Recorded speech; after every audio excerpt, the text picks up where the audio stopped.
What's going on, fellas? Urban Red Pill here. And know that title of this video is not a joke. This is real and this is authentic. This is as real as it gets. I'm going to read this article. I saw it, it threw me back, and I just wanted to share it with you guys. And I will follow up with my commentary.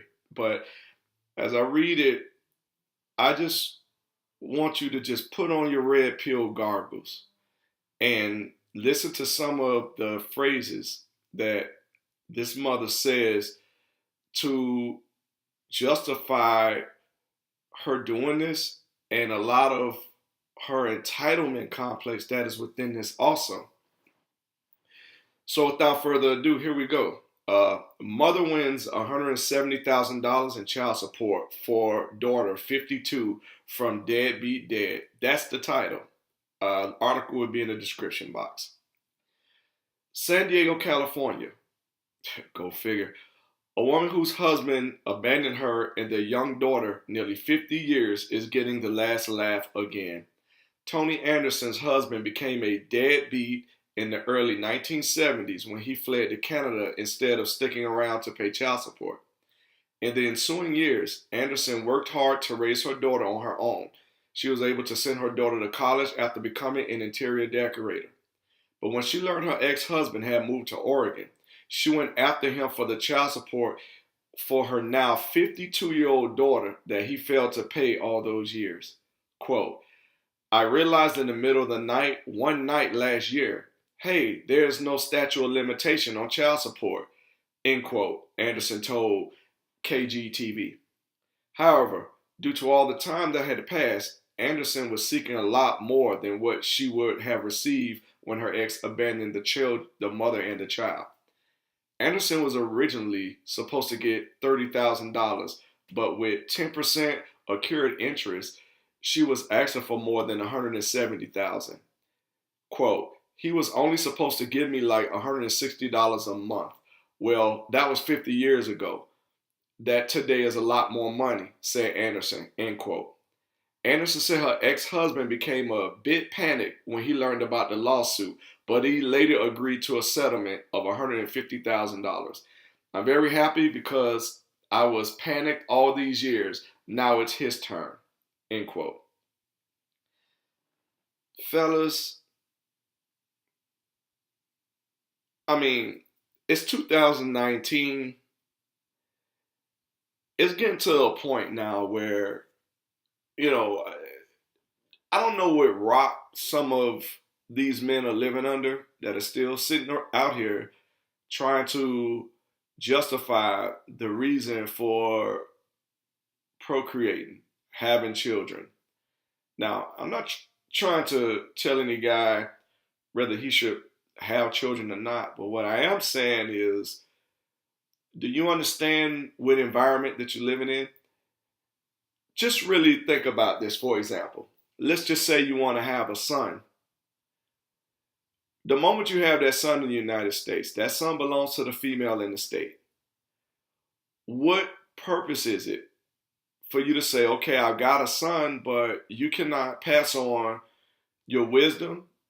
You can't pass on, the lessons you've learned in life? Nothing. All you're really required to do is pay, and that child is going to go with the mother. Now, we all know the cancer that single motherhood is to America. The sons, they raise inmates, and the women, well, the little girls, they raise mentally disturbed, promiscuous thoughts that we see on Instagram every day. Most of those women, you could look at them and tell they came from a single mother household. So, what are you really getting out of making a Xerox copy of yourself that you have no, you know, authority over? You have no say so in anything that goes on in that child's life, but you have to sign the check. Imagine if they had a law that said any automobile that you want to purchase that is more than $60,000, you are not allowed to drive that vehicle. So you have a M series BMW. Some people may want a Tesla. Imagine having this car sitting in your garage. You're not allowed to touch it. You're not allowed to drive it. You're not allowed to clean it. The only thing that you're required to do is make that car note. You would ask yourself, fuck that. I don't want to own a car that's over 60 grand. That would be the logical thing to do. I know I'm going way far off with that example, but if you really think about it, it's pretty much the same thing. You don't have any authority over that child. You don't have no say so in that child's life. Um, the best you can hope for is whatever ideas you have as far as schooling, cities, or whatever that may be, that the mother agrees with it, and then that plan will move forward. But as you can see, the relationships between men and women have pretty much diminished. Like, you're not going to agree once she has the leverage and the red button to press and ruin your life. So I ask again, my fellow man, in 2019, as we stand here right now listening to this video, what purpose, what benefit, what reward do you get in procreating? My thing is, if you feel so dearly about having a child, go the surrogacy route. But, you're going to have to identify as a gay man. You know what I mean? If you're heterosexual, you're going to have to put your pride to the side and identify as a homosexual and use their rights to get in the door to get what it is you need to get, and then, grow your beard back. But I'm just trying to understand why. I know this case that I just read, this is 52 years ago, but the law stands. The laws haven't changed. This was in the 1970s. This is around first wave feminism right here. As a matter of fact, since the 1970s, the laws have gotten worse. So if this woman can go and, chase this guy down and make him settle for back pay child support, they're making him pay inflation and everything from 52 years ago. It's 2019. The laws have gotten worse.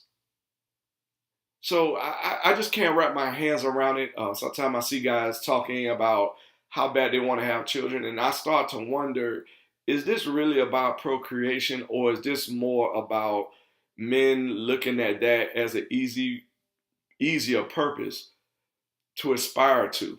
Because it is easy, it's easier, it's more socially acceptable. But why not, evolve and, actually, first ask yourself, these golden questions that I'm asking. Is it worth it? What benefit do you get? You don't even have a say so in your offspring. So what's the point? If you still have to pursue and go forward with this, it is not wise for you to do it with a woman in the States with the laws that I just read to you that are backing her. That is not going to be your kid. You're pretty much degraded down to a sperm donor that has to pay. And you're going to be paying for the next 2 generations, 2 decades. Forget that 18, you got states, if they go to school, it's 2021. I believe it's like that in New York. So what's the point? Why have a son? Why have a daughter that you can't influence, you can't raise? All they ask you to do is cut the check. And the outcome of the child is still the same, whether you're paying or she's in the government being raised by a single mother. Your son's still going to jail. Your son's still going to join the gang. You're not there. She doesn't want you there. Your daughter still is going to have a higher risk of teenage pregnancy. Your daughter still is going to have a higher risk of STDs because now she's having sex before the age of 16. So I have to ask, what's the point? I just wanted to share this with you guys. This article, I read it, and I made a promise to myself later today. I'm going to go ahead and put this out there and see what you guys think. So You guys take care. You be safe out there, and ask yourself this magical question. Like, just cover all the bases on, is this something that you really, really, really want? And is it really worth the blowback that you're sure to get? Is it worth it? Like the video, share the video, subscribe, and you guys take care. I'll get you on the next one.